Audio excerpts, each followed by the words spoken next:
You touched on this briefly, but can you add any additional thoughts to what you learned about leadership during a time of crisis? Yes, leadership isn't a popularity contest. You're going to have to make hard decisions and live with those and not second guess yourself. For me, I always think about it from the vantage point of people.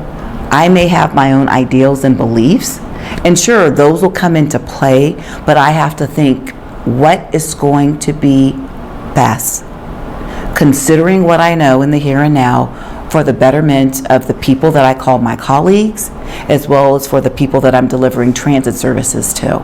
And I think that is what really is important, because there'll be everybody saying, oh, you can do this and you can do that, and they don't know up from down, not being in the current circumstance, right? And so basically being confident and being courageous is truly, truly important.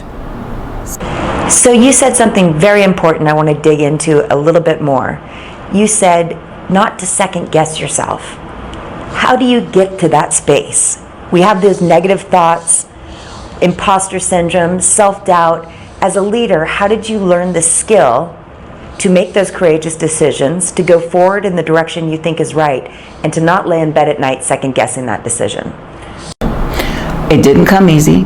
I have to tell you, I often have self-doubts, but going through the past 3 years and being able to engage with members of my team that say thank you, this really meant something to me, and especially in the midst of the pandemic, dealing with all the other societal impediments that approached the world holistically, and more specifically here in the United States, the racial strife, the murder of George Floyd, all of these different issues, and being here in the greater Denver metro region during the course of the pandemic as well. We had a shooting in Boulder at a grocery store, King Soopers, in March of 2021.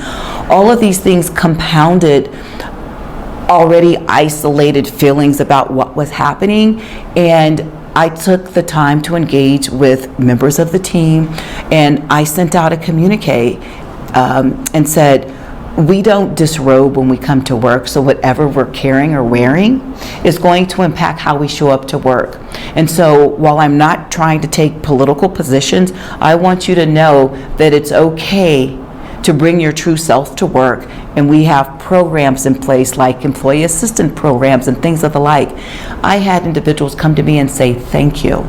That meant a lot to me, and so that's what basically gave me an added boost to stand in my true authentic self and be the leader that I pride myself on being, because I knew it was for the betterment of the people within the organization.